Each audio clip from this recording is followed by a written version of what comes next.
Olá, que tal, queridos ouvintes? Sejam todos e todas muito bem-vindos, muito bem-vindas. Aqui estamos mais um dia sob o olhar melodioso do Acorde, o podcast das canções do povo.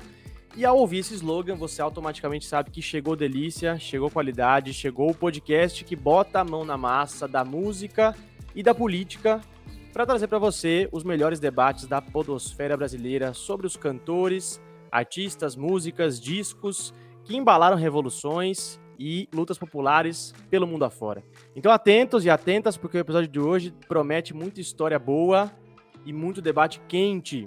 Se você bem se lembra e ainda não me esqueceu, eu sou Lucas Stanislau, jornalista brasileiro, latino-americano, me engano algumas vezes, e quero muitos aplausos para os meus queridos parceirinhos de hoje. Recebam ela, que sabe muito bem quem é que faz a história, nossa historiadora, Dani Telles. Salve Lucas, salve Dorim, todo mundo que vai ouvir esse episódio, animada aqui para o nosso bate-papo de hoje. Muito bem, recebam com muito carinho ele, nosso músico e psicólogo, que hoje está de ponte o cor de vinho, apesar do calor paulista, só para entrar no clima do nosso tema, Lucas Dorim.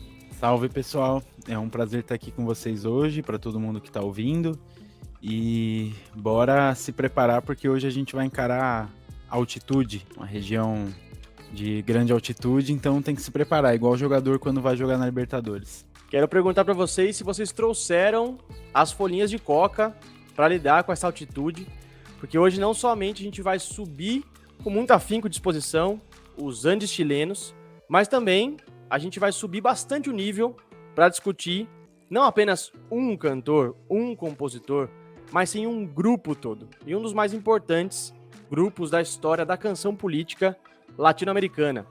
Hoje a gente vai debater folclore, canção de protesto, canção de agitação ou canção panfletária, militância partidária, revolução, os limites dessa revolução, golpe de Estado, tragédias, derrotas históricas e como a gente segue escutando, ou não, os ecos de tudo isso nos dias de hoje.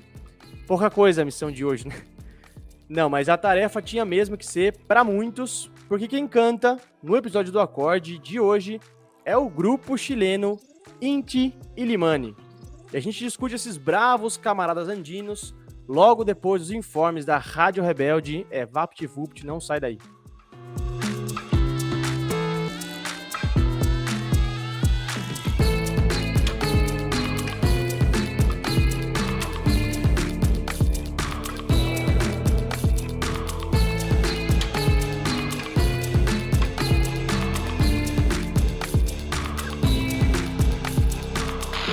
Как родная меня мать.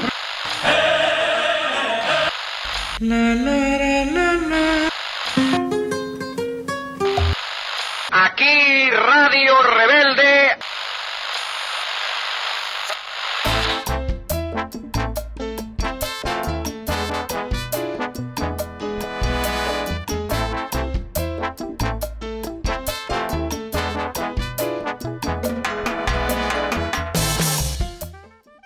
Mais uma Rádio Rebelde, queridos ouvintes, nosso espaço particular de informes e anúncios. E nossa, como passa rápido, né? Já estamos no 5º episódio e o Acorde só cresce graças à ajuda e contribuição de todos vocês. Sempre um privilégio poder ver o retorno de vocês aí do outro lado do radinho. Então quero agradecer a todo mundo que deu retorno pra gente depois do episódio da Nara Leão. Foi demais a reação de vocês, muito obrigado mesmo. E você que quer interagir com a gente e não sabe como? Facílimo. Primeiro de tudo, segue a gente nas redes sociais. A gente tá lá no Instagram com @podcastacorde e também no TikTok com @acordepodcast. A gente tá fazendo uns cortes bem legais dos episódios por lá, que dá pra você mandar pelo Zap, encaminhar aí para aquele amigo que ainda não ouve o Acorde. Então corre lá porque tem uns trechos muito legais nas redes. Você também pode deixar seu comentário aqui na caixinha do Spotify. E para esse episódio a gente preparou uma novidade por aqui. Por sugestão de um ouvinte assíduo, o Ayrton Félix, a gente resolveu colocar uma espécie de enquete aqui para você votar nas músicas que você salvaria no nosso querido quadro Fim do Mundo. Então você faz o seguinte, ouve o episódio até o final, descobre qual canção cada um de nós salvou e depois você vota aqui em qual você achou que foi a melhor escolha. Claro, se você achar que nenhum de nós salvou, acerta a melhor. Se você achar que a gente tá por fora, escreve aí pra gente qual música você salvaria no lugar, que a gente com certeza vai reagir à sua escolha. Combinado? Um salve então aqui pro Ayrton, obrigado pela sugestão, muito massa. Quer escrever uma história, contar um caos, mandar um textão? Escreve pra gente pelo e-mail, podcastacorde@gmail.com. E a essa altura você já sabe que o Acorde sai uma vez por semana, toda segunda-feira, em quase todos os tocadores de podcast e também pelo nosso canal do YouTube. Então eu peço aqui pra você se inscrever lá no YouTube, avaliar a gente positivamente, porque isso sempre ajuda a fazer com que o Acorde ganhe mais amplitude, né, e chegue em mais ouvintes também. Para não perder o costume, eu preciso aqui fazer o meu merchan, certo? Então, te pergunto, você já é um apoiador ou uma apoiadora do Acorde? Se sim, muitíssimo obrigado. Eu sei que você já deve estar amando as recompensas e está ajudando demais de quebra o nosso projeto por aqui. E se ainda não, quero sugerir fortemente para que você entre lá no nosso perfil na plataforma Orelo. É por lá que você apoia o Acorde com alguns tostões, mas assim, tostões mesmo, viu gente, que cabem no seu bolso e vão fazer a diferença gigantesca pra gente. As recompensas, claro, seguem maravilhosas. Agradecimentos especiais, playlists exclusivas com as músicas dos artistas que a gente trata aqui e, claro, a cobiçada newsletter totalmente exclusiva que você vai receber semanalmente com aquele conteúdo indispensável sobre o tema da semana. Então é isso, se você ainda não apoia o Acorde, a partir de R$5 por mês, sério, aquele cincão que você esquece no bolso de trás do jeans, sabe, aquele bolso perdido na mochila junto com chiclete, é a partir dessa graninha que você consegue fazer a diferença para que a gente possa melhorar cada vez mais o nosso conteúdo aqui. O link da Orelo está na descrição do episódio, junto com todos os outros links importantes para você conferir. Outra forma de apoiar a gente, claro, é pelo Pix. Nossa chave é podcastacorde@gmail.com. Por aí você consegue fazer aquela contribuição pontual que também vai fazer uma baita diferença para a construção do nosso projeto. E falando em melhorar nosso conteúdo, eu queria só dar um último aviso antes da gente partir para o episódio. A gente teve alguns probleminhas técnicos durante a gravação desse episódio de hoje sobre o Inti Illimani. Uma hora era a internet que caía, outra era o microfone que falhava, então você vai acabar percebendo aí algumas irregularidades no som ao longo do episódio. A gente se esforçou ao máximo para corrigir o que foi possível, mas eu já peço desculpas aí caso tenha passado uma ou outra falhinha. É isso, gente, a gente faz o Acorde em esquema de guerrilha com os recursos que a gente tem, que não são nem de longe os mais profissionais, né? Então às vezes imprevistos acontecem. Mas nada que vai nos impedir de falar sobre esse maravilhoso grupo chileno e relembrar com muita admiração todos os episódios de luta do povo chileno, não é verdade? É verdade. Então é isso, arruma as malas, prepara, porque hoje a subida é grande, mas eu prometo que vai valer a pena. Obrigado, satisfação, viva a gente, carajo, e bora pro episódio.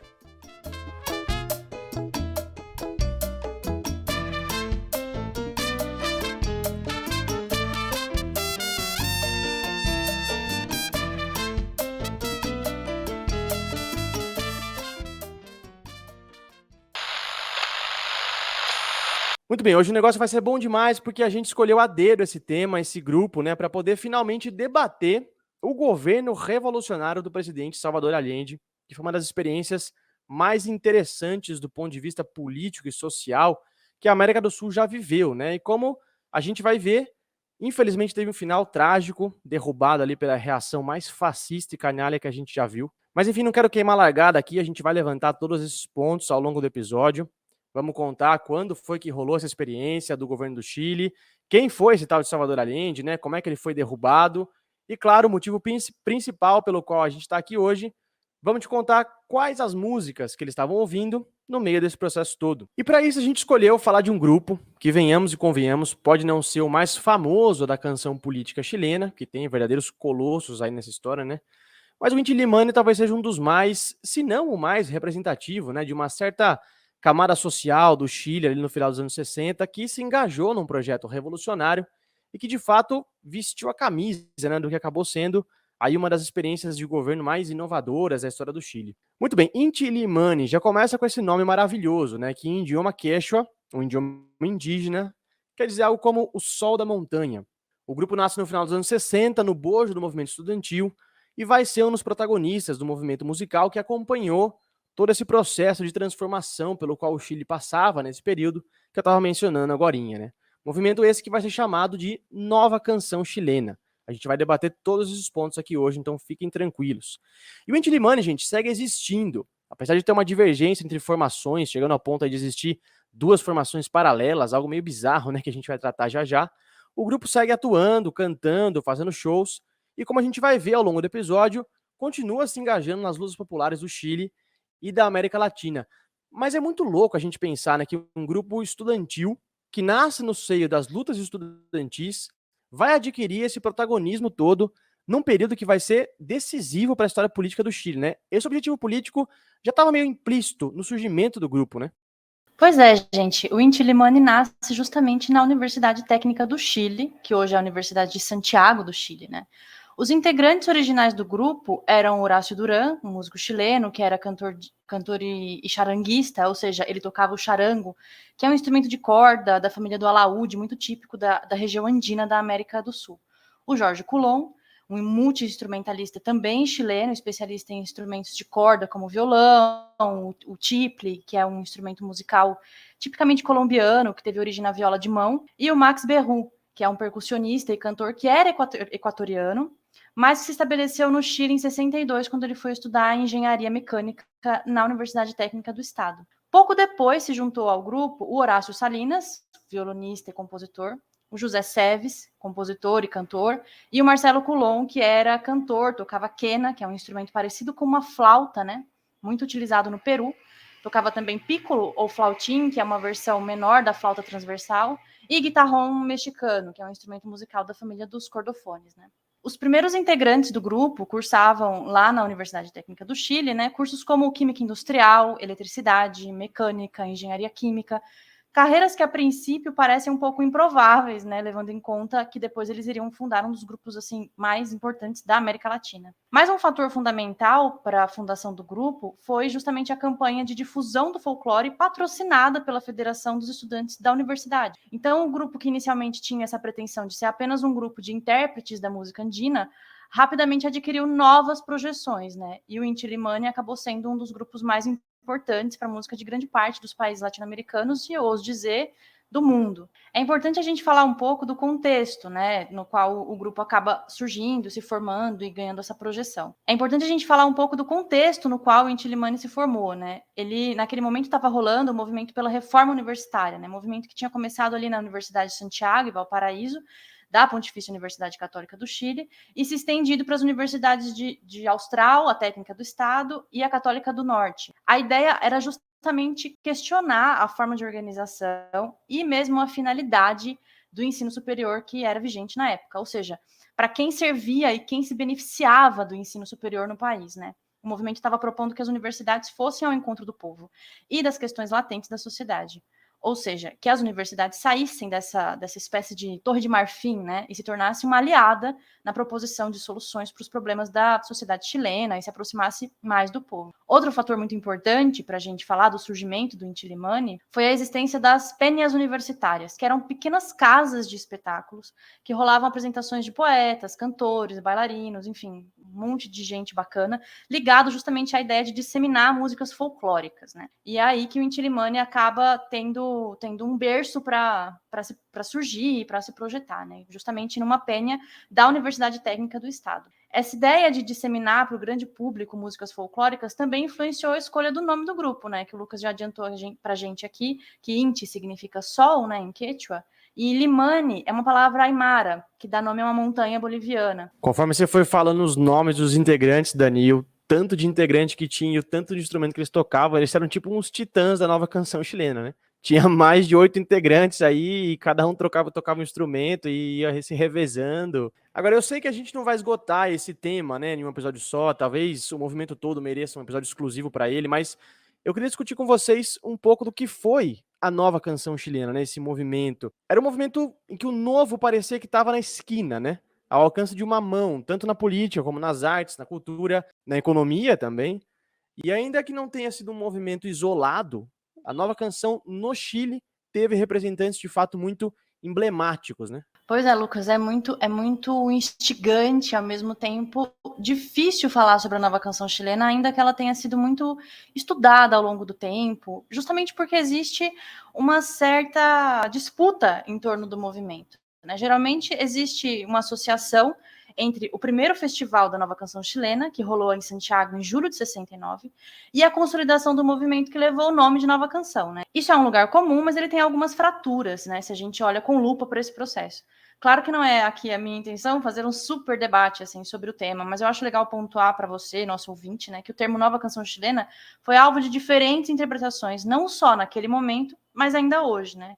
Tem muitos historiadores que vão defender, e aqui eu acho que essa é a tese mais acertada, que foi só a partir do segundo festival, que rolou em 1970, e que também teve essa preocupação em diferenciar os músicos que faziam a música folclórica dos que renovavam essa inspiração com engajamento político na esquerda, né? E nesse momento, claro, com a campanha também do Salvador Allende, né, que era candidato à presidência nesse ano de 1970. Mas é isso, né? Sempre tentam achar uma raiz para um acontecimento tão importante quanto foi o surgimento da nova canção chilena. E havia justamente essa tensão entre o neofolclore, que muitas vezes tinham canções apolíticas, né? E canções que tinham letras mais críticas e comprometidas com as mudanças revolucionárias em marcha nesse momento no Chile. A bailarina Joan Jara, que foi esposa do Victor Jara, né, que foi morto pelos militares durante o golpe, a gente vai depois falar mais sobre isso, ela afirma que, embora o festival tivesse sido organizado como uma competição convencional, as rivalidades surgiram não entre os compositores participantes individualmente, né, mas sim entre dois conceitos distintos e opostos do que era a canção chilena nesse momento. A nova música, com letras críticas, comprometidas com as mudanças revolucionárias, ou essas canções que ela vai chamar de apolíticas, né, que davam essa impressão de que nada precisava ser modificado e só precisava se rememorar um passado ancestral, né, do Chile e mesmo do continente. Um outro fator considerado como sendo um precursor, né, ou melhor, assim, um catalisador da nova canção, foi a Peña de los Parras, né, que foi criada pelos irmãos Isabel e Ángel Parra em 1965. Sim, eles eram filhos da enorme Violeta Parra, e essa era uma penha mais política, então ali se desenvolveram temas e artistas que tinham esse cunho mais à esquerda. Então, o termo nova canção chilena abarcou inicialmente um repertório bastante heterogêneo, e a consolidação da nova canção como movimento musical não aconteceu de maneira natural, né? Mas partiu de uma necessidade sentida por determinados artistas de se distinguirem de outros, né? Revelando um processo marcado por tensões, disputas e mesmo exclusões. Eu acho que um divisor de águas para o movimento foi justamente a campanha e a eleição do Allende, né? Além de, claro, todo o clima político de renovação, de revolução, de novas possibilidades. Mas a gente vai falar do Allende, do governo dele, mais para frente no episódio, né? Isso, guarda o melhor pro meio da festa aí, que senão os ouvintes vão abandonar a gente nos primeiros 15 minutos do episódio e não pode, pô. Tem que ficar aí, segura na nossa mão, não desliga o radinho agora, porque vai vir coisa muito boa e debate muito quente ainda no episódio. Agora eu fico me perguntando como é que o Inti Illimani vai se inserir nesse movimento, nesse contexto, musicalmente. Ou seja, como é que eles começam a gravar disco, fazer música, ganhar notoriedade no cenário musical, no cenário político chileno. Existia um campo fértil do ponto de vista fonográfico para eles, um grupo aí que se dizia abertamente de esquerda, né, ligado a essas causas. Como é que era a recepção, a entrada de um grupo assim no mercado fonográfico chileno? Então, apesar do Inti Illimani já estar realizando diversas apresentações no contexto até universitário e das penhas também, a partir da formação até a gravação do álbum, que vai ocorrer só em 69, eles já realizavam essas apresentações e já tinham uma certa notoriedade, mas a primeira gravação, como eu disse, ela vai ocorrer somente em fevereiro de 69. A gravação de um disco que eles vão fazer em La Paz, na Bolívia, um disco chamado Se Somos Americanos.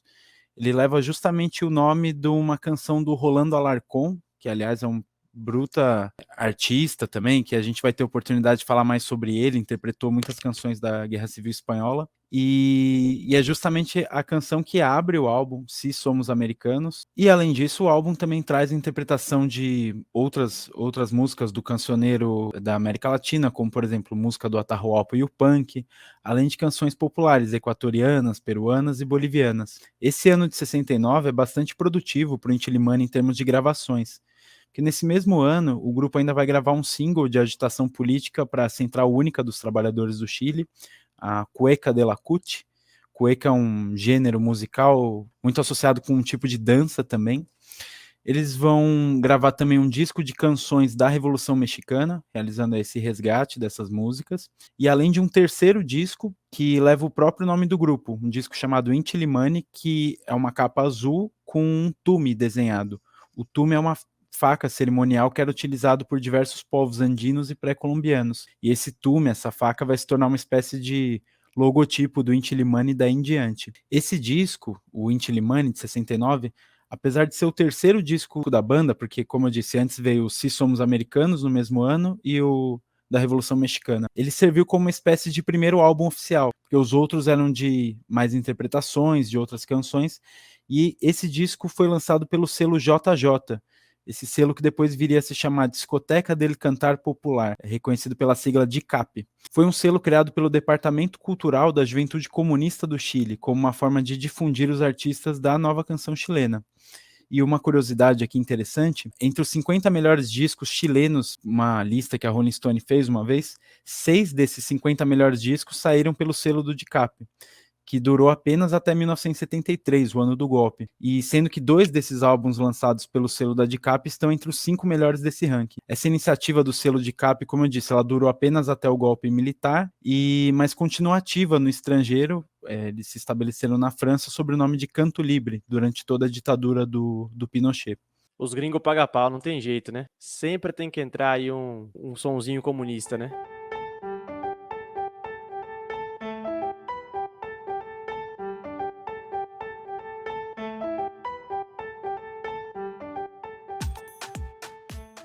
E eu acho que agora fica meio inescapável, né? A gente entrar de fato no contexto político que o Chile vivia, porque essa iniciativa da DICAP, por exemplo, e a iniciativa das Penhas e toda a questão estudantil, musical, que o Chile vivia nesse momento, estava ligada, de certa forma, com o momento político do governo chileno. E, afinal de contas, o Inti Illimani vai se tornar ali um grupo claramente identificado com o governo socialista do Allende, né? Para que a gente repasse um pouco essa história e consiga transportar os ouvintes para esse momento histórico do Chile. Que história é essa, pergunto a vocês, de um socialista presidente do Chile? Que história é essa de revolução pela via eleitoral, pelas urnas? E quais as músicas que o Inti Illimani estava tocando nesse caldo político maluco todo aí que o Chile vivia? Então, o contexto sociopolítico ali da eleição do Allende é mais ou menos o seguinte, falando aqui em termos eleitorais. No final do mandato do democrata cristão Eduardo Frei, a sociedade chilena estava extremamente dividida entre setores que reivindicavam um aprofundamento, ou seja, que as reformas introduzidas a partir de 64 se expandissem e fossem mais radicais, e setores sociais que pretendiam frear esse processo, setores mais conservadores. Então, essas eleições de 1970 foram ali uma verdadeira disputa entre 2 projetos de país. Concorreram nessa eleição Jorge Alessandri, do Partido Nacional, Rodomiro Tomic, do Partido Democrata Cristão, e o Salvador Allende, da Unidade Popular. Essas eleições foram marcadas, sobretudo, por esse choque extremamente forte entre visões do que seria essa nova sociedade chilena, que teve esse respiro com as reformas introduzidas a partir de 64 e cujo alguns setores pretendiam que essas reformas estabelecessem raízes assim mais profundas. Em novembro de 1970, o candidato Salvador Allende vai assumir a presidência do país após uma eleição realizada em 2 turnos. Aí é uma questão um pouco complexa, porque o primeiro turno foi realizado por eleição direta e o segundo indireto, né, pelos parlamentares. Ele estava apoiado por essa frente ampla de coalizão chamada Unidade Popular, que era formada pelo Partido Socialista, que era o partido do Allende, Partido Comunista, o Movimento de Ação Popular Unificado, a Ação Popular Independente, o Partido Radical e o Partido Social Democrata. Então, todos esses partidos formavam o que se convencionou chamar de Unidade Popular. Nesse mesmo ano de 1970, que é o ano da vitória do Allende, comemorando essa vitória, o Inti Illimani vai gravar o Canto al Programa, também pelo DICAP, né, também por esse selo. E esse disco é uma musicalização de trechos do programa de governo do Allende. Eles pegaram assim, esse programa que ficou muito famoso, porque durante toda a campanha do Allende o programa foi muito difundido. Era uma campanha muito baseada que as pessoas conhecessem o programa de governo do Allende. E esse disco traz a canção Venceremos, que vai se tornar uma canção famosa na interpretação do Inti Illimani, mas que também é célebre nas interpretações do grupo Quilapayún, e cuja o Victor Jara tinha feito uma versão que foi muito usada durante a campanha presidencial do Allende. No ano seguinte, o Inti Illimani vai gravar o 6º álbum, chamado Autores Chilenos, que é uma homenagem aos iniciadores aí da nova canção chilena, principalmente a Violeta Parra e o Victor Jara, além também de Sérgio Ortega, grande compositor da nova canção chilena, e Patrício Mans. É importante em relação à Universidade Técnica do Chile, né, que é o lugar a partir do qual o grupo se forma, eles se conhecem, ela vai ter um papel importante, pois ela vai ser um local onde o grupo, eles eram estudantes, né, da Universidade Técnica do Chile, mas eles, a partir de 72, vão ser contratados como funcionários do Departamento de Extensão Artística, ou seja, eles passam a trabalhar nessa universidade. Bom, e ainda durante esses anos de governo da Unidade Popular, só citando alguns álbuns interessantes do Inti Illimani nesse período, em 72 eles vão gravar Canto para uma Semilha, um álbum maravilhoso que é cantado pela Isabel Parra. Ele é todo baseado em poemas da Violeta Parra. E ele tem um modo de recitação de um poema e uma música, recitação de um poema e uma música.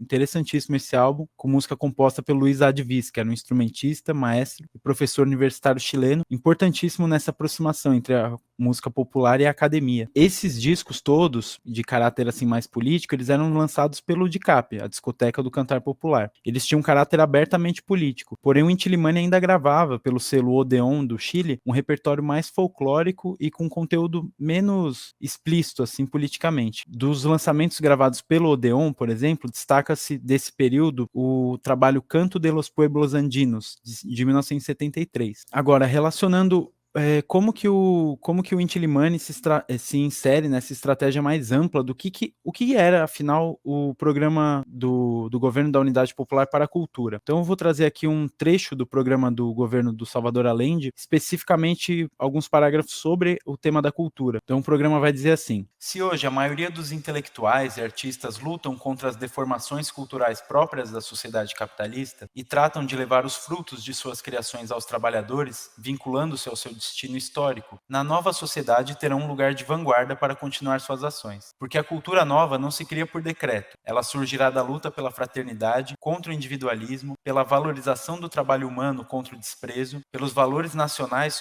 contra a colonização cultural, pelo acesso das massas populares à arte, à literatura e aos meios de comunicação, contra a sua comercialização. O novo Estado buscará a incorporação das massas à atividade intelectual e artística, tanto através de um sistema educacional radicalmente transformado, como através dos estabelecimentos de um Sistema Nacional de Cultura Popular. Uma extensa rede de centros locais de cultura popular impulsionará a organização das massas para exercer o seu direito à cultura. E assim, apesar da curta duração do governo Allende, que não só foi vítima desse golpe tão cedo, né, não chegou a terminar o mandato, mas que ao longo dos anos do governo sofreu diversas sabotagens, então institucionalmente foi muito limitado o que o governo Allende foi capaz de fazer, né, em termos culturais. Mas eu vou citar uma das iniciativas interessantíssimas desse período, uma das mais originais e ousadas, ao meu ver, uma ação chamada Trem Popular da Cultura. Ela foi inspirada por experiências que já tinham sido realizadas em Cuba, no México e na União Soviética, por exemplo, e tratava-se de uma ação multidisciplinar que foi encomendada diretamente pelo presidente Allende e consistia no seguinte: era um trem fretado em direção ao sul do país, que conforme eles fossem passando pelas províncias, eles iriam estabelecendo instituições culturais de acordo com a realidade de cada província em que passasse. E a partir disso, o conjunto dessas instituições formaria o Instituto Nacional de Arte e Cultura e dessa forma descentralizando a institucionalidade da cultura da capital do país. Porém, seu projeto nunca chegou a ocorrer, uma vez que a experiência dos trens foi realizada apenas uma vez, em 1971, e não pôde se repetir no ano seguinte devido à crescente tensão política do país. E sobre essa tentativa do governo da Unidade Popular em construir essa chamada nova cultura, mais democrática, mais enraizada em todos os rincões do país, é importante também dizer que essa nova cultura já vinha se desenvolvendo e evoluindo muito antes por iniciativa de grupos, instituições e mesmo de indivíduos, como é o caso da própria Violeta Parra. A nova canção já sintetizava em muito esse projeto que seria proposto pelo governo da Unidade Popular, uma vez que a recuperação, a reinterpretação de músicas de origem folclórica da América Latina tinha um sucesso em comunicar social e politicamente. Então a experiência de grupos como o Inti Illimani sintetizaram muito essa síntese entre a música popular folclórica e os conteúdos de denúncia social. Cara, muito louco essa iniciativa dos trens, né? Pena que durou tão pouco e foi tão breve, mas me lembrou muito a ideia da Univolante com o CPC, né, da Uni, que a gente discutiu lá no episódio da Nara Leão. A Univolante, basicamente, os CPCs da Uni com a Univolante, basicamente, eles viajavam, né, junto com essa Univolante, né, essa comissão da Uni que ficava se mexendo, se viajando pelo Brasil, levando ali artistas, obras de teatro, músicos, enfim, para justamente conectar, né, essa cultura popular com as massas, né, com o povo, com os moradores das regiões. Mas essa ideia do trem me parecia ainda mais ousada, porque prevê a instalação de missões fixas, né? Conforme o trem ia passando, se instalavam muito louco isso aí, sensacional. Pena que durou tão pouco. O paralelo soviético dessa experiência, se vocês procurarem Agite Trem, vocês conseguem ver alguns filmes do começo do século XX, assim, filmes soviéticos que mostram que foram esses trens que os bolcheviques idealizaram e que também por causa do tamanho do país, né, da Rússia, eles utilizavam como forma de ir levando para as regiões agrárias as informações sobre a Revolução Russa de 17. Foi uma grande inspiração aí para esse projeto do governo Allende.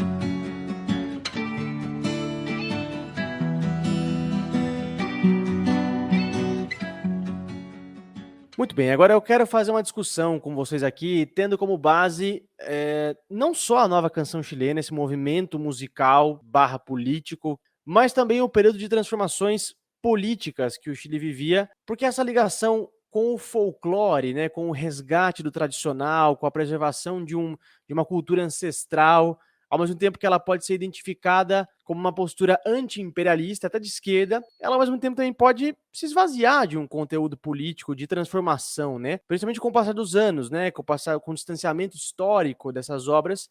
A gente debateu um pouco essa questão, essa problemática no episódio do Pete Seeger, de como às vezes alguns cantores que fizeram esse trabalho de resgate, de folclore, mas também que se engajaram em projetos políticos revolucionários, acabam sendo lembrados somente por conta dos trabalhos de preservação da música folclórica, né? E dá pra gente debater muito bem essa questão na obra do Inti Illimani, porque ao mesmo tempo que eles têm discos voltados para esse resgate de tradições do folclore chileno, eles chegaram ao ponto de gravar um disco pro programa do Salvador Allende, né? Uma obra completamente de agitação política, né? Per si, assim, é a obra master da agitação política. O que é que vocês acham, Dani Dorim, Dorim e Dani? Qual foi a maior contribuição, na opinião de vocês, da nova canção chilena e do Inti Illimani? Qual é a melhor chave para a gente entender esse movimento? Pelo trabalho de resgate ou pelo trabalho político, de militância política revolucionária? Olha, como a gente estava falando aqui, né, o próprio nome do grupo revela essa intenção, né, de se vincular a uma tradição ancestral latino-americana, reivindicando um componente excluído da música popular, né, difundida massivamente, que é o componente indígena. Mas para responder essa pergunta, eu acho interessante ver o que eles próprios falavam ou se classificavam, né, no meio dessa disputa entre a música folclórica, a música política, né? Então eu queria trazer um trecho do texto da contracapa do disco Inti Illimani, de 1969, que foi lançado pelo DiCaprio.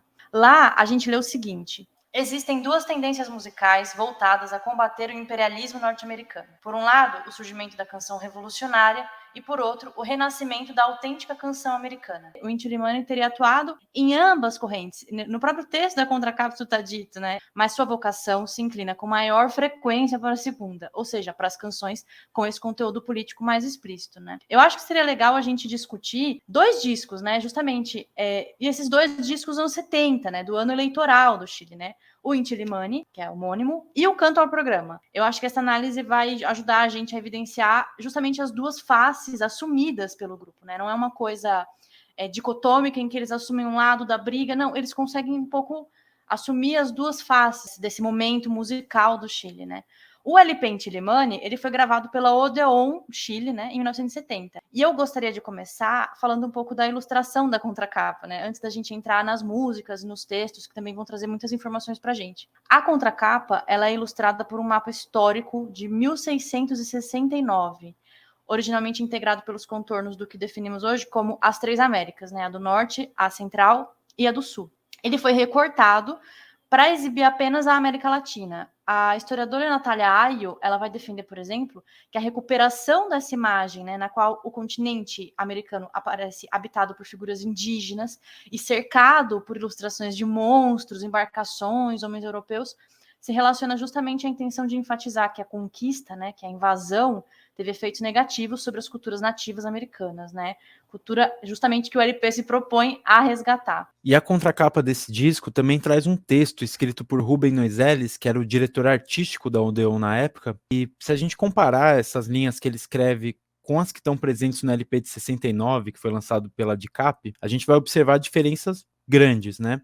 O Noiseles, o diretor artístico da Odeon, ele vai evitar qualquer referência ao engajamento político do grupo, do Inti Illimani. Um ponto que é ressaltado na apresentação do disco anterior, do ano de 69.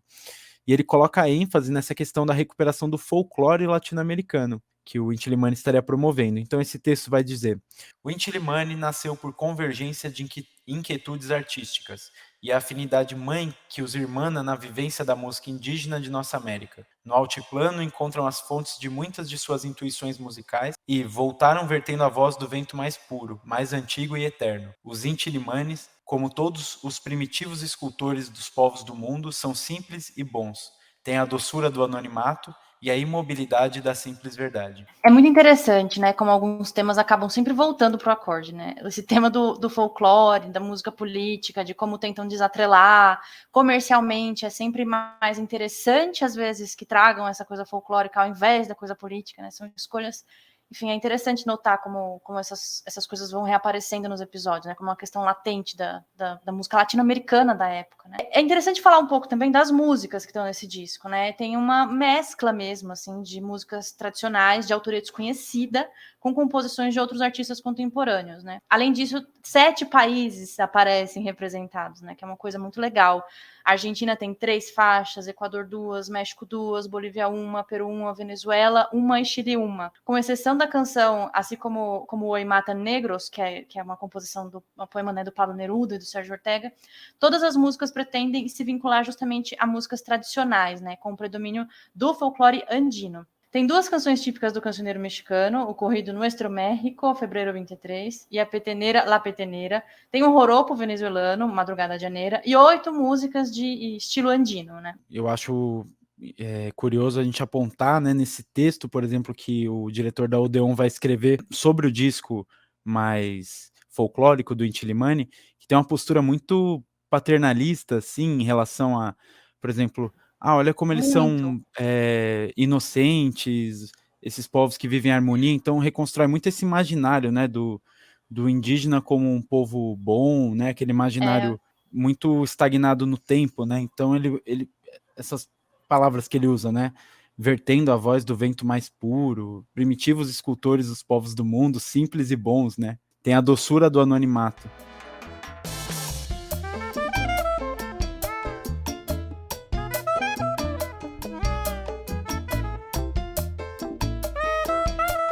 Agora, por outro lado, a gente tem o LP Canto ao Programa, né? Que o Dorin já introduziu aqui pra gente, que é um LP que vai fazer justamente, vai meio que musicar pontos do programa da UP, do Salvador Allende, pro período, né? Justamente, esse disco ele foi lançado em 1970, no período entre a vitória eleitoral do Salvador Allende, em setembro de 1970, e a ratificação do seu mandato pelo parlamento, que foi só em novembro. E aqui falando um pouco das diferenças, né, entre esse disco e o Inti Illimani do mesmo ano, que foi gravado pela Odeon e tem outra proposta completamente. Então vamos começar aqui pela parte gráfica do álbum. Ele foi realizado pelos irmãos Vicente e Antônio Larrea, que os traços estavam muito identificados com a imagética toda da Unidade Popular, já que esses 2 artistas tinham se encarregado de boa parte dos cartazes de propaganda que foram utilizados durante a campanha do Allende. A capa do disco vai trazer uma ilustração que integra as figuras de uma mulher de traços mestiços, uma criança e uma pomba com as cores da bandeira do Chile. Já na contracapa do disco vem a ilustração que são a cabeça de 3 homens dispostas lado a lado e sustentadas por uma engrenagem. E cada um desses personagens representa uma área da economia do país: a agricultura, a mineração e a indústria. Essa imagem ela procura representar o Chile como uma engrenagem dirigida pelos trabalhadores das diferentes áreas da produção econômica, né, identificados como os agentes responsáveis pela prosperidade do país. O fato de as 3 cabeças estarem reunidas no topo da composição vai reafirmar essa proposta da participação dos trabalhadores nas decisões políticas tomadas em suas respectivas produções. Então, já mostrava muito da proposta do que era o governo da UP na relação com os trabalhadores. E é interessante também que, antes da primeira canção, né, vai aparecer um narrador que se identifica como Peyuco Pueblo e diz ser um legítimo representante e conhecedor do Chile. Isso é muito legal, né? Ele se propõe a apresentar o programa, segundo o entendimento dele, favorece a nós, trabalhadores chilenos, e todas as camadas médias, né? Os nomes das canções mesclam gêneros musicais com as medidas do governo propostas, né, pela UP. Bom, a gente tem canções belíssimas como Cueca de las Forças Armadas e Carabineiros, Rinde la nueva Constitución, tonada e sahuriana de las tareas sociales, entre outras, né? Uma comparação das letras, foram escritas pelo Julio Rojas, um poeta incrível, ao texto do programa, indica que os temas foram simplificados no disco justamente para poder popularizar essas propostas para o grande público, né? Se enfatiza muito as consequências, sabe? Tipo assim, mais o que o programa vai gerar do que uma coisa muito ipsis literi o programa. Esse LP, Cantor Programa, me parece, assim, pretender apresentar a proposta geral do programa e entusiasmar o público a se engajar ainda mais nesse projeto, né? Por exemplo, Canção de la Nueva Cultura propõe a criação de uma arte revolucionária de alto valor estético, né? Nessa concepção, a nova cultura não se caracterizaria pela destruição da cultura considerada burguesa, nem pela simples substituição pela cultura popular, mas sim uma fusão delas, né? Então, a diferença entre o que seria uma cultura do passado e a nova cultura estaria justamente na incorporação do elemento povo no processo criativo. Gente, toda a construção do Cantor Programa passa a ideia de querer transmitir a mensagem de que a via eleitoral do Allende representaria um poder conquistado pelo povo e para o povo, né? Ou seja, como falam na música Canção do Poder Popular, né? Com a unidade popular, agora somos governo. Porque dessa vez não se trata de trocar um presidente. Será o povo que vai construir um Chile bem diferente. Chama mesmo a esse protagonismo, a essa participação popular. Eu acho que o disco Cantor Programa procurou concretizar a proposta de uma nova música para uma nova sociedade, né? Então a gente consegue ver essas duas diferenças, né, entre esses dois discos do mesmo ano, que trazem essas duas facetas do Inti Illimani, que vai acabar percorrendo toda a trajetória do grupo, né? Sempre essa preocupação em trazer os motivos andinos, os motivos latino-americanos, pré-colombianos e tudo mais, mas sempre muito sintonizado com a política e com propostas socialistas, de esquerda, de um futuro melhor para todo o continente. E é interessante, né? Enfim, essa iniciativa é maravilhosa, é incrível pela ousadia de juntar um programa político, não só com uma música, né? Com um disco inteiro, fazer um disco de conceito ali de um programa político. Eu não tenho ideia se essa foi a primeira ou uma das primeiras vezes que isso foi feito na história da canção latino-americana, na história da canção política latino-americana, né? Mas me lembra um pouco, e aí em outro contexto, claro, aquele disco As Canções Sandinistas, né? Do Carlos Miguel Godoy, que ali são canções didáticas, mas aí sobre a guerrilha dos sandinistas da Nicarágua, né? E ali tinham canções ensinando os soldados a montar um fuzil, enfim, uma questão didática também. E na Venezuela tem um grupo chamado Jovisnando Cantos. Inclusive a gente podia fazer um episódio sobre o Jovisnando Cantos, hein? Mas enfim, por que eu lembrei deles? Porque eles têm algumas canções que fizeram muito sucesso quando o Chávez era presidente e assim, altíssimos índices de popularidade, e eles faziam músicas sobre as missões sociais do Chávez, né, que o Chávez ia lançando. Mas assim, mais recente, claro, né, agora nos anos 2000. Mas é louco isso, né, como é uma ideia que prevaleceu ao longo da história, né, e seria interessante talvez a gente até bolar um episódio sobre discos didáticos de agitação que tivessem, né, que tenham relações com programas e com projetos, né? Acho que daria pra gente fazer um episódio só sobre essas obras, né? A gente garimpar aí outros e bolar. Nossa, eu topo muito. Eu gosto muito tanto do disco dos sandinistas, que, enfim, traz essas coisas como montar um fuzil, como limpar um fuzil, é muito interessante, e as músicas são muito boas mesmo, assim. E esse grupo venezuelano que tá inativo ainda, que é muito legal também, que tem músicas também contagiantes, que se você escutar uma vez, vai grudar igual um chiclete, e você vai ficar lavando louça e cantando Adelante, Comandante. É muito bom. E tendo em vista que é particularmente eficaz esse método quando você tem um contingente gigante de pessoas analfabetas, né? Por exemplo, em zonas rurais, né? Como foi no caso dos sandinistas, né? Então, eram discos voltados para ensinar algumas práticas para pessoas que não eram capazes, por exemplo, de ler um manual de instruções, né? Então é interessantíssimo nesse sentido.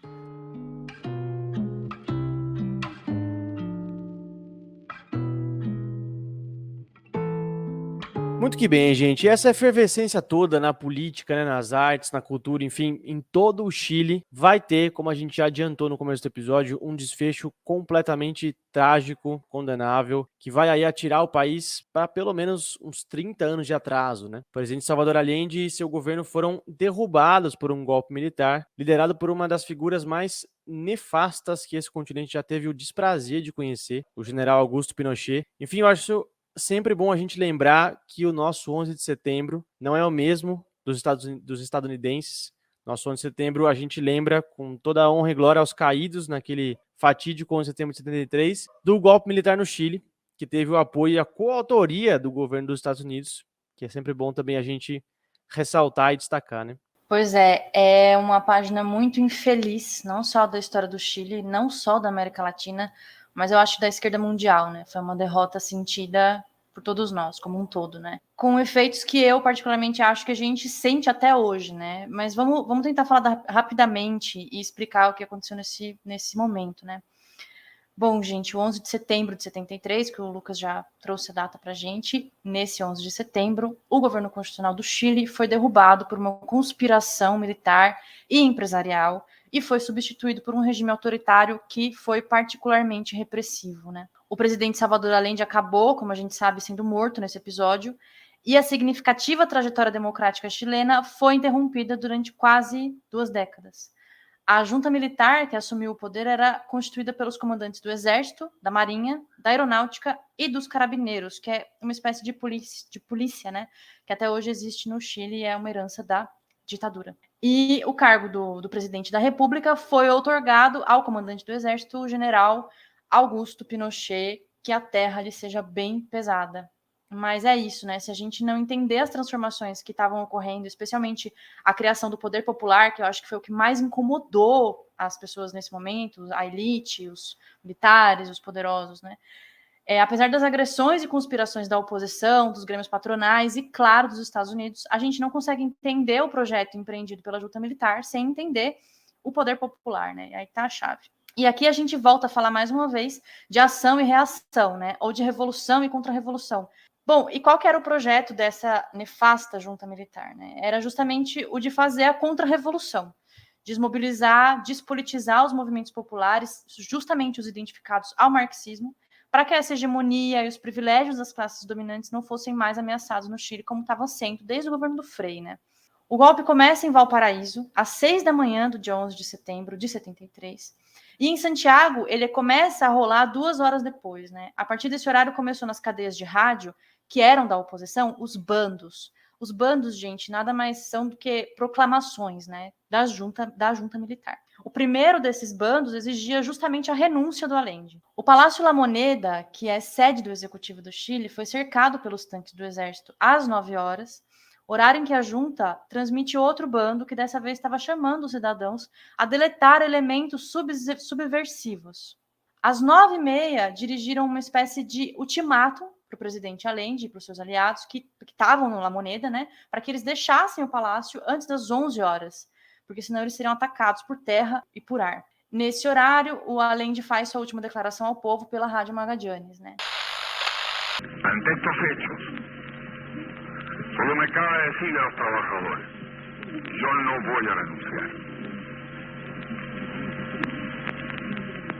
Colocado en un tránsito histórico, pagaré con mi vida la lealtad del pueblo.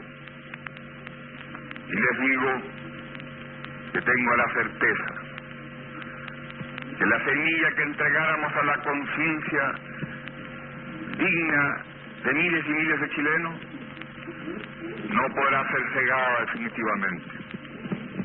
Tienen la fuerza, podrán avasallarlo, pero no se detienen los procesos sociales, ni con el crimen,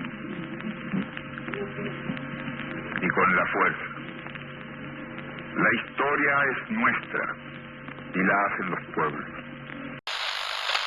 O ataque aéreo começou e foi seguido por mais 6 bombardeios. O Allende, como eu disse ali no começo, acaba morto nessa operação. E a junta militar acaba se constituindo formalmente, né, pelo Pinochet, pelo almirante José Toribio Merino Castro, pelo general Leigh Guzman e pelo diretor-geral dos Carabineiros, o general César Mendonça Duran. Acho bom trazer o nome deles, porque os sobrenomes estão aí para a gente lembrar que essa gente ainda existe. O assassinato do presidente Allende foi só o começo de um período muito tenebroso da história do Chile, né? E de uma das mais extensas e violentas repressões da história política da América Latina. O terrorismo de Estado no Chile começou a partir das experiências iniciais de morte e repressão política e foi se estruturando em uma vivência coletiva de catástrofe social, porque havia na sociedade, desde muito cedo, ao contrário um pouco do que rolou no Brasil, a percepção de cifras incontáveis de mortos da ditadura logo no começo desse processo. As tarefas que foram empreendidas ali pelo curto do governo do Allende, como a nacionalização da grande mineira de cobre, o impulso para a reforma agrária, o estabelecimento de uma política externa independente, o fortalecimento de organismos de participação popular, como as juntas de abastecimento e preço, o fortalecimento da CUT, a criação da área de propriedade social na base de nacionalização, entre tantos outros, todos esses sonhos, todo esse projeto de gerações e gerações, né, sintetizados no programa da UP, do Allende, que constituíam essa via chilena ao socialismo, estavam adiados e abortados, assim, indefinidamente. Eu sei que esse trecho do discurso do Allende, né, que ele dá para a Rádio Magallanes um pouco antes de morrer, é muito conhecido, mas eu queria trazer aqui um trecho. Trabalhadores de minha pátria, tenho fé no Chile e em seu destino. Superarão outros homens este momento cinzento e amargo em que a traição pretende impor-se. Saibam que antes do que se pensa, de novo se abrirão as grandes alamedas por onde passará o homem livre para construir uma sociedade melhor. É muito forte, né, saber que o Allende, um pouco depois desse discurso, acaba sendo assassinado dentro do palácio, que estava sendo bombardeado, mas acho interessante a gente trazer. Bom, e como ficou o meio artístico nesse momento, né? Claro que com o golpe civil-militar de 73, grande parte dos artistas identificados com a nova canção chilena e com o governo da UP tiveram que partir para o exílio que a gente viu que também é um tema bem recorrente no acorde, né? Dentre os milhares e milhares de opositores assassinados, torturados, desaparecidos e exilados, eu queria trazer rapidamente uma das primeiras vítimas da junta militar golpista, ainda em setembro de 73, que é o cantor e professor Victor Jara, que era um dos principais alvos civis dos militares logo nesse início desse momento pós-golpe, né? No momento que rola o golpe militar no Chile, os músicos do Inti Illimani não estão no país, e sim numa turnê pela Europa. E aí, quando eles sabem do que aconteceu, eles decidem ficar na Itália, que é onde eles estavam nesse momento. E eles dizem que eles julgavam que ia ser um exílio curto e transitório, mas que a gente sabe que acabou se estendendo por longos 15 anos, né? Nesse exílio, o Inti Illimani se dedicou a regravar grande parte do repertório chileno, né? Em outubro de 1973, ou seja, um mês depois do golpe, né? Eles lançaram por um selo italiano o disco Viva Chile. Esse disco ajudou a apresentar o compromisso do grupo com a justiça social, com a cultura popular latino-americana, para o público europeu, né? E esse disco também foi fundamental para fazer com que o mundo, a Europa, ali onde eles estavam, conhecessem um pouco o que estava acontecendo no Chile nesse momento. Eles foram uma espécie de porta-voz do que estava rolando, as arbitrariedades que estavam sendo cometidas pela junta militar. E aí é interessante, né, André, a gente observar um movimento que a gente já discutiu em outros episódios também, né? De um cantor de denúncia, de protesto, que aí passou a ser um cantor alinhado a um projeto político de um governo, e depois voltou a ser um cantor de denúncia, de protesto, né? O Inti Illimani teve essa montanha russa, né, de fases e do mesmo grupo, né? Sim, é muito interessante isso, como isso também foi um movimento comum, né, a outros artistas. A gente teve episódio do Ali Primeira, que eu acho que também rolou algo parecido, então é um ponto em comum, realmente, assim. Eles fizeram bastante sucesso, assim, na Itália, né? A música instrumental Arturas, uma composição do Horácio Salinas, conseguiu chegar no primeiro lugar das paradas de sucesso da Itália, né? Não foi só na Rolling Stones que rolou sucesso do Inti Illimani. Com o tempo, os membros do Inti Illimani começaram a perceber que o exílio ia ser mais longo do que eles estavam pensando, né? E aí, a partir de 77, o tema do exílio, que também aparece lá nas músicas do A Livre Meira, que a gente falou no episódio, começam a aparecer. Aparece o tema do exílio, essa angústia que eles sentiam sobre a situação cada vez mais grave no Chile, né? E isso tudo começa a marcar um pouco a obra do grupo. Junto com outros artistas chilenos que também estavam exilados, como o Patricio Mann, que estava na França, o Inti Illimani gravou a música Vuelvo, que é um hino sobre essa nostalgia e a dor do exílio para milhares de latino-americanos que foram obrigados a viver fora dos seus países nesses momentos de ditadura no nosso continente. Um dos álbuns mais famosos do Inti Illimani, Canção para Matar uma Culebra, foi gravado em 79 em Roma, né? O título do disco faz referência a uma poesia do cubano Nicolás Guillén e traz uma linda interpretação em quechua de Zanobio Daga, música do folclore mexicano e venezuelano, além de composições do Patricio Mann e, é claro, do Victor Jara. O disco é um marco na sonoridade do grupo, né? Tem muita presença do cajón peruano, né? Enfim, vale super escutar. Dentre os muitos outros álbuns gravados pelo grupo do Exílio, cabe ainda falar do disco Fragmentos de um Sueño. Esse disco, por conta das relações que o grupo teve com o violinista espanhol Paco Peña, que é considerado um dos maiores violinistas de flamenco do mundo, e com o violinista clássico australiano John Williams, une elementos andinos com referências harmônicas do flamenco e da música erudita. Esse disco foi uma obra do grupo lançada também no exílio, né? Foi a última obra que eles lançam lá no exílio na Itália. Muito bem, mas a gente sabe que a ditadura do Pinochet não durou para sempre, com a graça de Deus, ousando nas alturas, e muitos exilados voltaram ao país ali no final dos anos 80, começo dos anos 90, né, para participar de uma das campanhas eleitorais mais importantes da história do Chile, que foi o plebiscito que acabou com o regime militar, né? E aqui eu deixo uma nota, mais uma, né, pra gente aqui, quando a gente quiser fazer um episódio de jingles políticos, o jingle do não, do plebiscito chileno, tem muito que entrar, porque é um dos mais legais que eu já ouvi na minha vida. Mas enfim, é nessa onda que o Inti Illimani volta para o Chile e já volta se engajando de novo na luta política, né? Pois é, em setembro de 1988, o Inti Illimani estava realizando uma turnê nos Estados Unidos, na cidade de Nova York, e eles recebem a notícia de que a proibição da volta deles ao Chile, que havia sido imposta pelo governo do Pinochet, havia caído. Eles tinham uma ordem de prisão contra os integrantes do grupo, então se eles voltassem ao Chile, eles seriam presos. E eles recebem, então, essa notícia de que eles podem voltar ao país. Então eles retornam imediatamente ao Chile e são recebidos por uma multidão no aeroporto de Santiago e que vai seguir uma imensa caravana com o grupo até o centro da cidade. É maravilhoso esse reencontro. Tem trechos desse retorno disponíveis no YouTube. Então quem quiser conferir, pode colocar Inti Illimani Retorno 1988 no YouTube, que você vai achar, são imagens maravilhosas.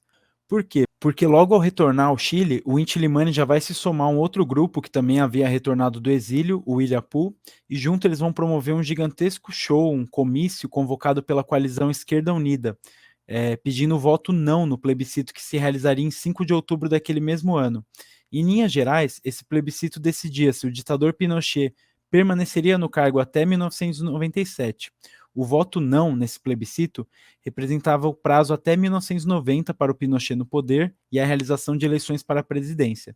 Que era praticamente por fim a ditadura, né? Justamente. E que o não ganhou por uma margem extremamente apertada, né, nesse plebiscito.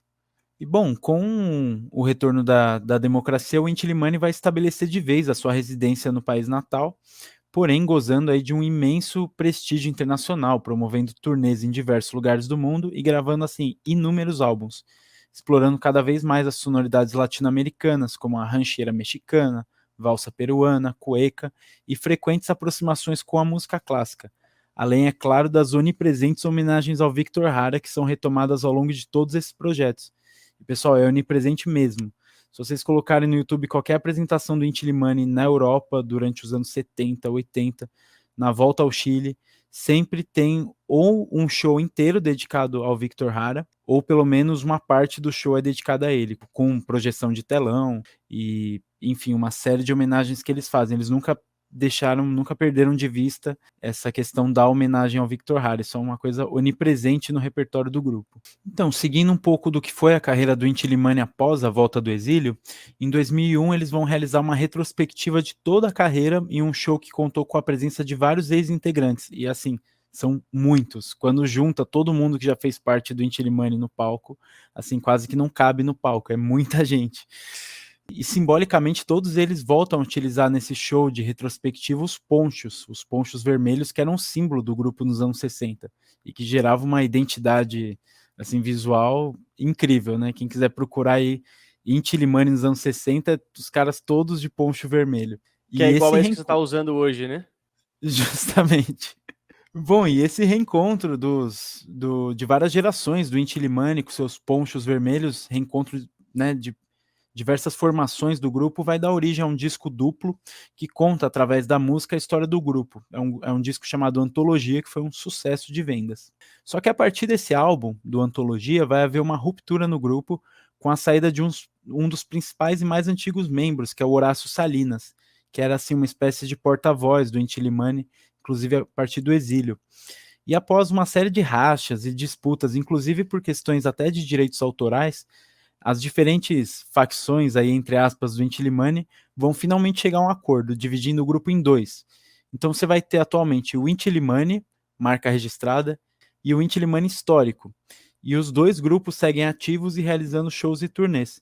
Só que isso, pessoal, gera assim um verdadeiro pesadelo nessa questão de músicas em plataformas de streaming, por exemplo, porque assim, vocês vão ver, quem quiser pesquisar Inti Illimani no Spotify vai achar músicas com o nome Inti Illimani, músicas com o nome Inti Illimani histórico, músicas com o nome Grupo Inti Illimani, e assim, diversos nomes diferentes do grupo, e assim, a discografia não tá nem perto de estar completa nas plataformas de streaming.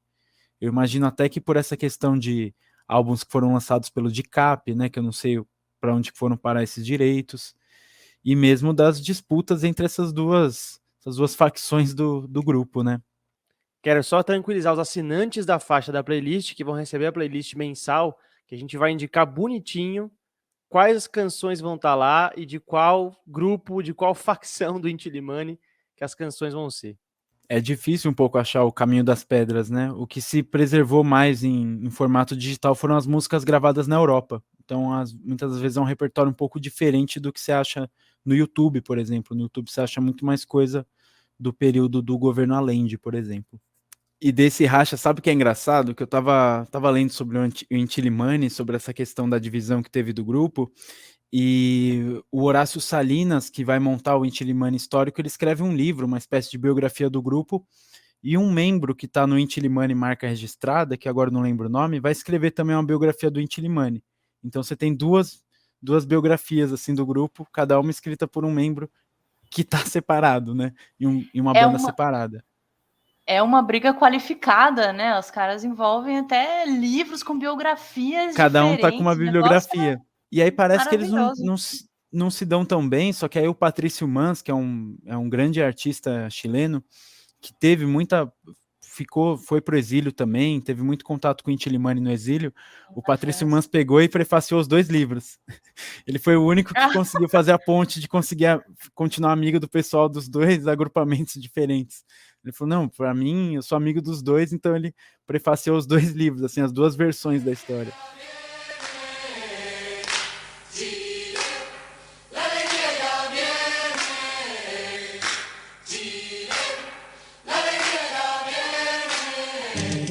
Porque diga lo que diga, yo soy libre de pensar, porque siento que es la hora de ganar la libertad.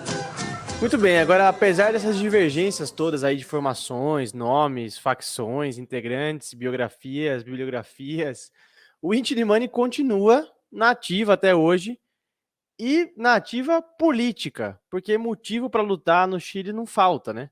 Apesar de encerrar a ditadura do Pinochet, o país manteve a mesma constituição que tinha sido aprovada na ditadura, além de manter um arranjo neoliberal na economia, que foi implementado pelo regime militar e os seus malditos Chicago Boys.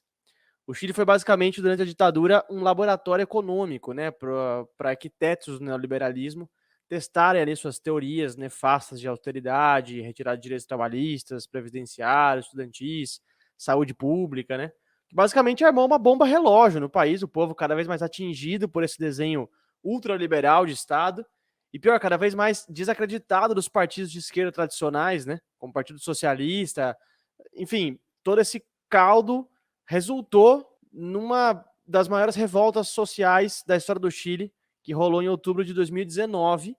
E adivinhem só, o Inti Illimani estava envolvidão nessas mobilizações, né? Pois é, e o Inti Illimani vai estar envolvido em mais uma reviravolta que vai ocorrer na sociedade chilena, justamente em outubro de 2019, quando o Chile vai viver uma onda de protestos generalizados pelo país. O estopim dessa onda de protestos que vai acontecer no país vai ser um ajuste de mais ou menos 3% nas passagens de metrô. A isso se somava uma insatisfação coletiva com o governo do presidente Sebastião Pinheira, que estava já em seu 2º mandato e que vinha acelerando a implantação de políticas de forte caráter neoliberal. E aí o confronto entre as forças do Estado e os manifestantes foi se acirrando e crescendo em proporção e violência, até que no dia 18 de outubro de 2019, o presidente Sebastião Pinheira declara o estado de emergência em diversas províncias do país, incluindo a capital, Santiago. E aí, pela primeira vez desde o final da ditadura do Pinochet, o governo vai colocar militares nas ruas contra os civis, instituindo inclusive o toque de recolher. Tendo em vista o tamanho das manifestações, que em seu maior dia chegou a contar com mais de 1 milhão de pessoas nas ruas, e a brutal repressão policial que chegou a ser objeto até mesmo de consternação de órgãos internacionais de direitos humanos pelas sistemáticas infrações aos direitos fundamentais, denúncias aí de uso excessivo da força, mortes, tortura, sobretudo violência sexual dos agentes do Estado contra manifestantes, né? Também a prática do uso de armas não letais, mas mirando o olho das pessoas, que é uma prática sistemática aí de agentes repressivos e super instrumentalizada, né? Não é uma espécie de acidente, tem vários indícios de que isso é uma prática de diversos grupos, assim, ao redor do mundo, inclusive. Em 13 de dezembro de 2019, 500 mil de pessoas se reuniram na Plaza Dignidad, em Santiago. É a Praça Itália, né? O nome dessa praça é Praça Itália, mas ela foi rebatizada como Praça Dignidade. E essas pessoas vão se manifestar em repúdio às violações de direitos humanos cometidas pelos agentes do governo Piñera. Vai ser realizado pelo Agrupación de Familiares de Ejecutados Políticos, que é uma instituição civil que foi fundada ainda nos anos 70. Eles vão realizar um festival, contando com a presença, entre outros grupos, do Inti Illimani, que vai subir ao palco para interpretar canções como El Derecho de Vivir em Paz, do Jara, que vai ganhar novas conotações aí devido ao contexto, e a música lendária, que se tornaria outro símbolo das manifestações, que é El Pueblo Unido, a música do Quilapayún, escrita pelo Sérgio Ortega em 73, e que, apesar de ter sido composta como uma espécie de hino para o governo da Unidade Popular, ela logo, em decorrência do golpe militar, vai se tornar um símbolo da resistência contra a ditadura militar, e agora ressignificada como um símbolo da luta do povo chileno contra os arbítrios de um governo supostamente democrático, que lança mão de expedientes que foram herdados diretamente da ditadura do Pinochet. É interessante, eu estava lendo um artigo de um cientista social chileno em relação ao porquê da Plaza Dignidad ser utilizada como esse local de reunião das pessoas, né? Então, ele vai entender que o principal foco de ocupação nesses protestos vai ser a Plaza Dignidad, porque ela é um local que de forma costumeira é utilizada como para atividades coletivas e de massa, como, por exemplo, comemoração de títulos de um time. Então, ela tem esse apelo muito popular, né? É um lugar onde tem concentração popular. Porque, em geral, manifestações políticas são muito realizadas no Palácio La Moneda, né, que é a sede do executivo chileno. Então, a própria ressignificação do povo passar a utilizar mais a Praça Dignidade como local de reunião e de manifestação política também demonstra uma mudança ali no caráter e mostra como um aspecto mais popular e democrático dessas manifestações, né? Muito que bem. Agora eu queria fazer uma discussão aqui com vocês, trazendo para o tempo presente, não querendo puxar para minha área, fazer jornalismo aqui, mas já tendo que fazer. Porque vejam só, né? O Chile, como o Dorinha acabou de explicar, teve essa revolta popular gigantesca em 2019, que mirava ali contra o coração do sistema, né? Ou seja, apontava não só contra o governo do Piñera, um governo de direita e neoliberal, mas também contra o desenho econômico político do país, né? Dentro das estruturas liberais do Estado, a solução encontrada foi a convocatória de uma Assembleia Constituinte, que foi fruto de um plebiscito que foi arrancado às unhas pelos manifestantes das jornadas de 2019. Então o pensamento seria lógico, né? Se o sistema está todo errado e quem rege como deve ser o sistema é a Constituição, então, ora bolas, vamos mudar a Constituição, certo? E aqui eu já consigo levantar algumas contradições desse pensamento, mas eu quero ver vocês sobre isso e só mais um ponto para apimentar a discussão. Para completar esse quadro de aparentes vitórias populares, né? O Chile elege um presidente que se diz de esquerda, que se identifica no campo da esquerda, que além disso é um jovem ex-líder estudantil, né? Os estudantes foram uma camada muito importante das jornadas de 2019, né? Então vem essa figura, ex-líder estudantil, eleita presidente da República, chamada Gabriel Boric.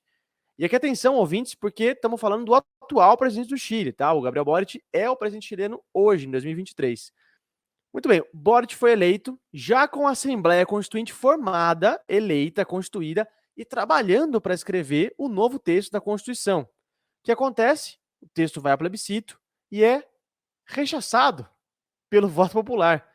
Ou seja, todo o esforço das lutas, os protestos de 2019 terminam com a eleição de uma figura que hoje está totalmente frágil politicamente, que é o Boric, que agora tem que enfrentar uma situação completamente frágil na política interna, porque no final das contas, o troféu dos protestos de 2019, que seria uma nova Constituição, e aí que derrubaria todo esse desenho neoliberal do Estado, né, fracassou. Dito isso, eu pergunto para vocês, onde foi que os nossos queridos amigos chilenos erraram, gente? O que deu errado nesse processo todo? É um espiral, né? Abre-se uma brecha no tempo para que mudanças muito significativas e necessárias pudessem ter acontecido, e aí o processo meio que entra num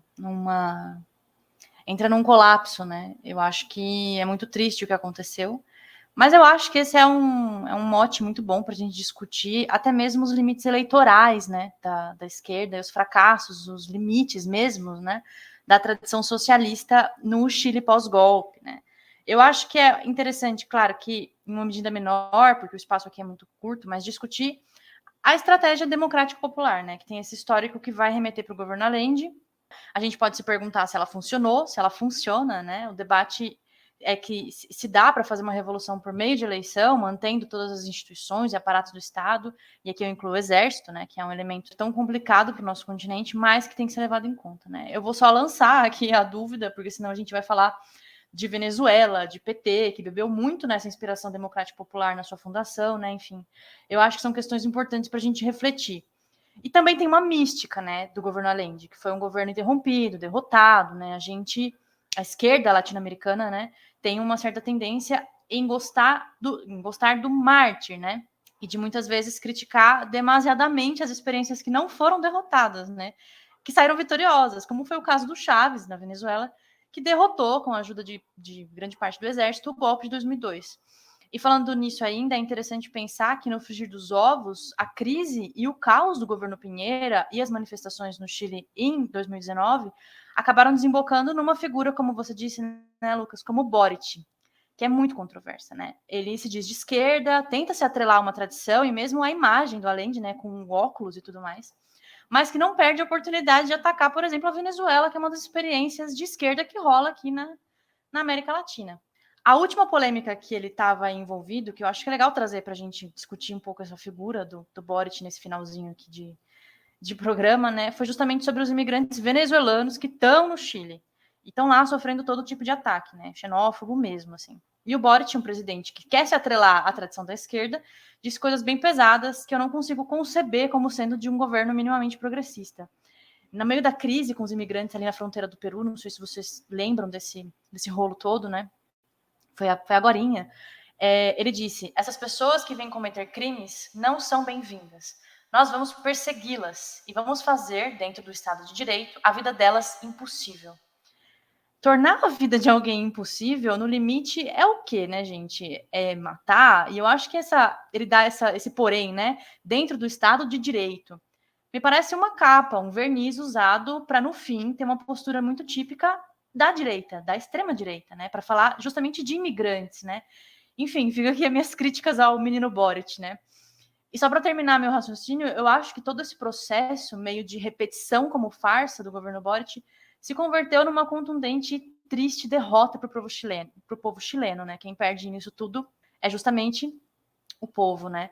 E foi justamente essa derrota do referendo da Constituinte, que, enfim, teve uma campanha fortíssima também, tem que ser dito, da direita e da extrema-direita, para que fosse derrotado. Também não é só nas costas, né, do Boric. Ele teve um papel, porque, enfim, é um governo que não me parece avançar muito nas pautas que são necessárias avançar, mas também teve uma contra-propaganda fortíssima, assim, com coisas bem esdrúxulas que a direita costuma lançar.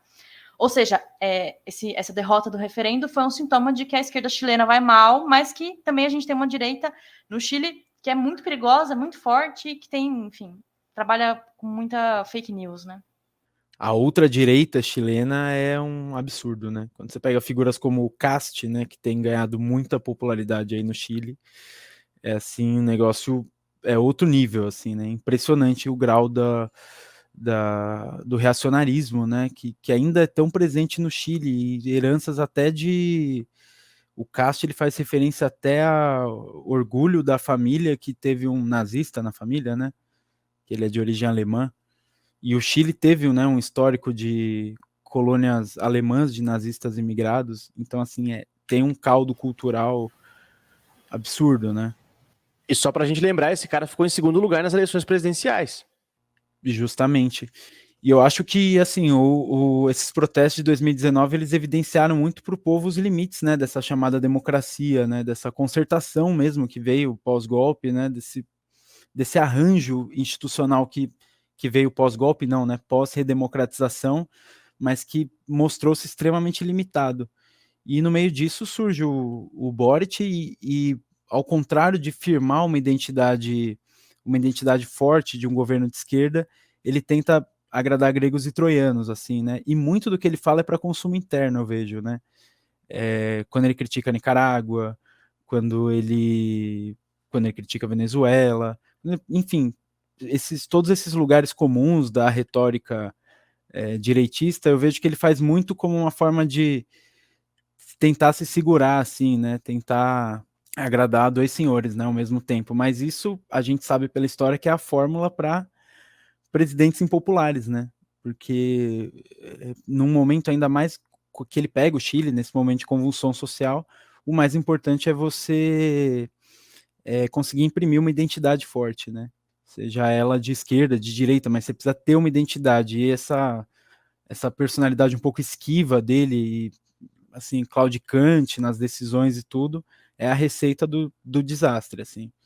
E o problema é se ele arrastar toda a esquerda junto com isso, né? Que a impopularidade dele se reflita na impopularidade da esquerda. E isso eu vejo como, assim, o pior legado que o Boric vai deixar para o Chile.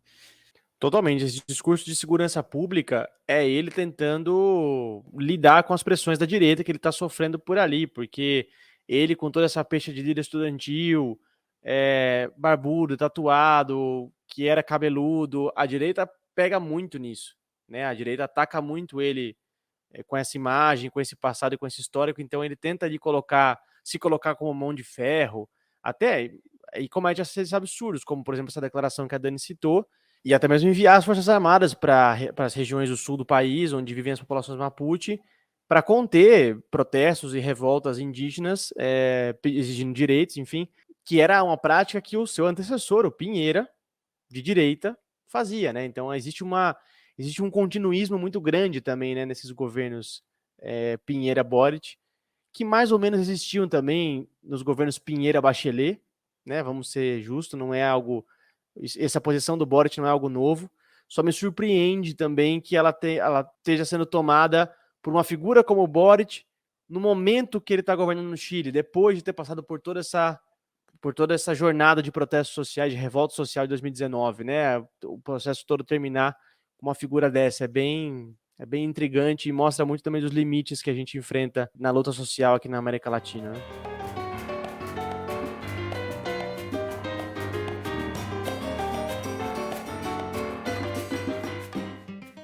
Muito bem, estamos chegando ao final de mais um episódio do Acorde. Hoje debatemos assuntos quentíssimos, atualíssimos. Foi quase um podcast hard news, hein? Quero dizer que eu amei relembrar os fatos da história chilena aqui com vocês, do governo do Allende.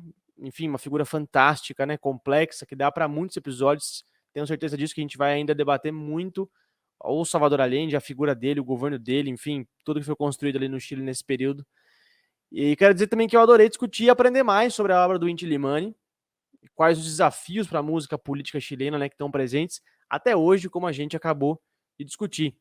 Mas calma, não desliga o radinho ainda não, vem brincar com a gente, porque chegou a hora do nosso fim do mundo, nosso sucesso de audiência, o mais pedido e aguardado. Vocês sabem, aqui a regra é muito simples, o mundo vai acabar, você tem que salvar uma canção do repertório do Inti Illimani em 2 cenários diferentes. Uma você salva porque é pessoalmente importante para a sua vida, para você curtir o fim do mundo, desfrutando dessa canção que você escolher. E a outra você salva para colocar nesse nosso bunker aí, indestrutível, escondido do apocalipse, que vai servir como base para as futuras gerações pós-fim do mundo aprenderem sobre nossas lutas do passado. Eu, Dani Dorim, vamos escolher uma canção para salvar pessoalmente, e nosso desafio é escolher uma para ser salva no nosso bunker. Hoje, não la tenemos fácil. Quem quer começar?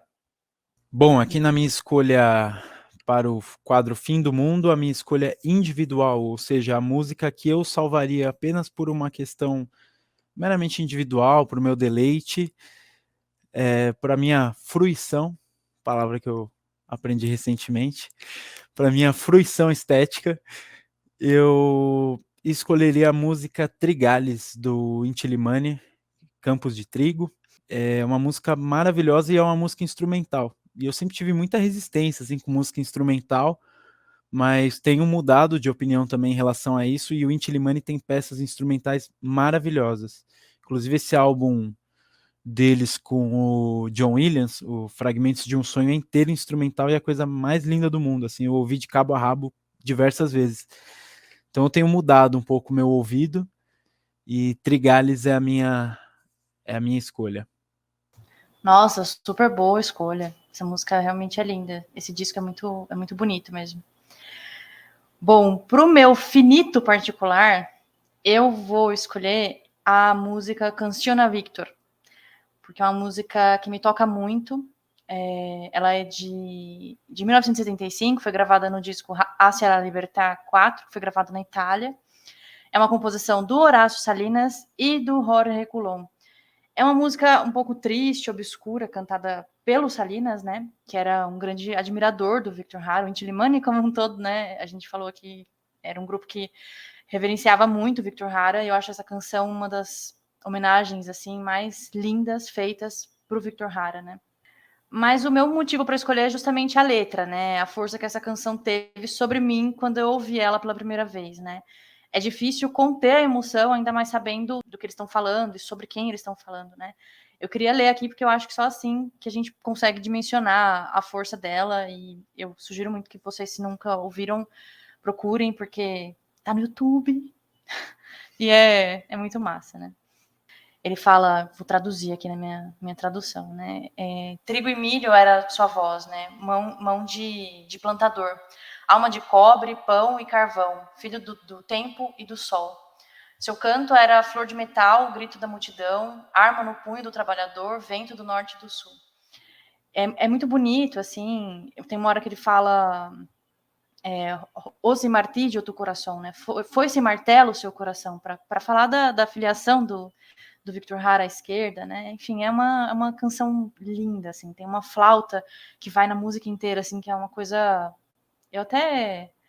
É um instrumento, eu até anotei, chama quena, é um instrumento de sopro mesmo, que lembra uma flauta, assim, típica dos Andes. É uma coisa muito bonita, muito forte, assim. É uma música de muita força, assim.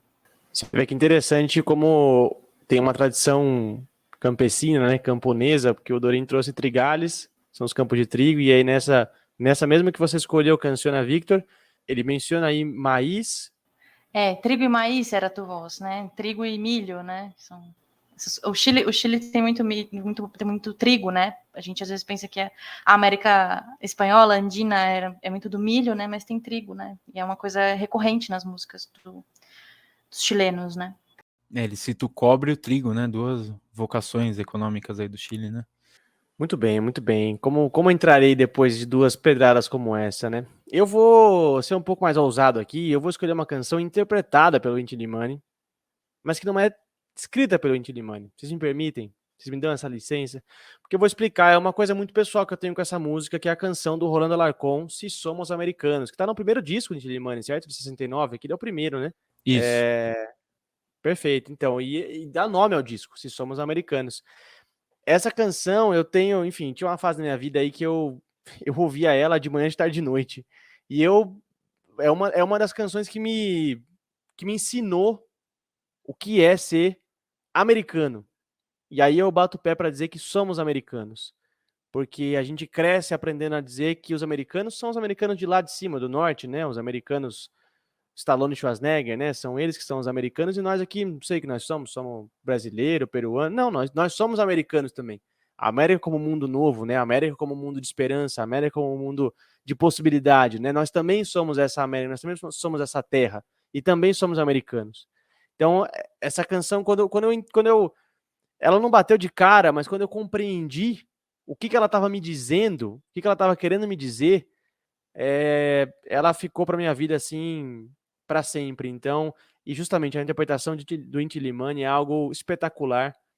E eu sugiro que vocês escutem e se reconheçam como americanos também, porque sim, somos americanos, e se somos americanos, como diz a canção, se somos americanos, seremos uma canção. É um verso maravilhoso, assim, eu não tenho nem palavra para dizer o quanto isso é bonito, gente. Muito bem, muito bem. Pérolas escolhidas, e não sei se teremos consenso, hein, Dorim?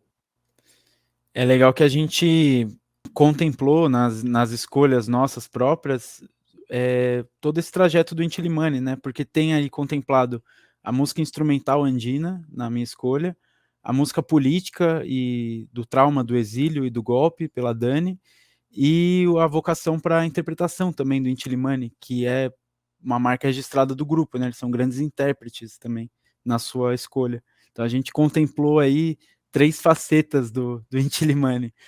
E não foi combinado, hein, ouvinte? Justamente. Mas eu acho que todo mundo já sabe qual que é a que a gente salvaria para a humanidade, mas ninguém ainda quer dizer. Mas eu acho que vai ter consenso nessa.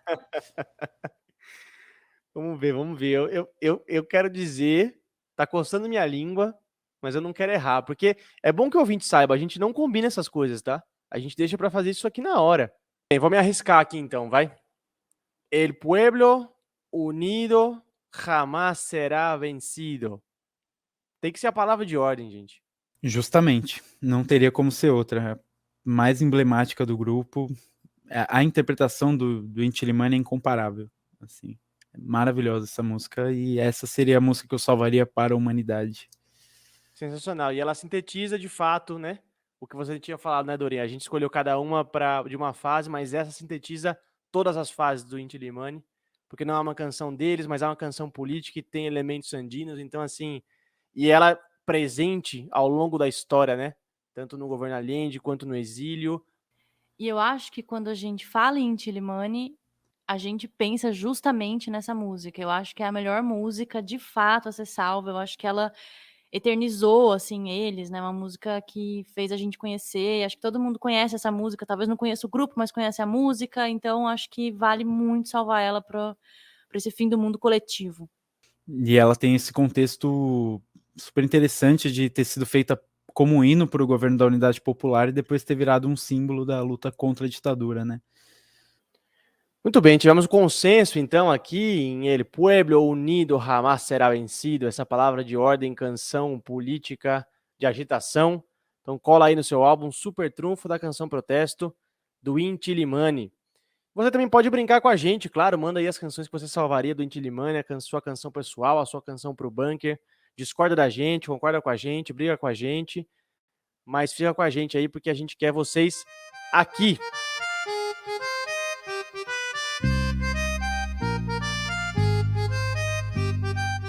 É isso, tamo listo, fechamos? Então, muitíssimo obrigado, Dani, nossa historiadora de plantão. Muitíssimo obrigado, Dorim, nosso Lucas Pachamama Dorim, hoje aqui com seu poncho cor de vinho maravilhoso.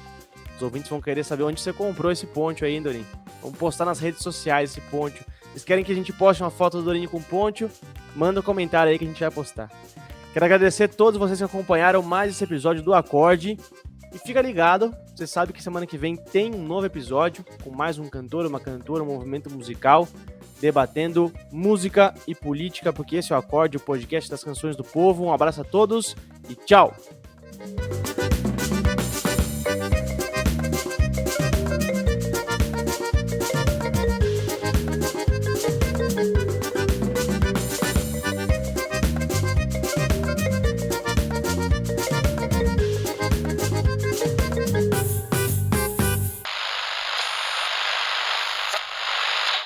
Pirataria total.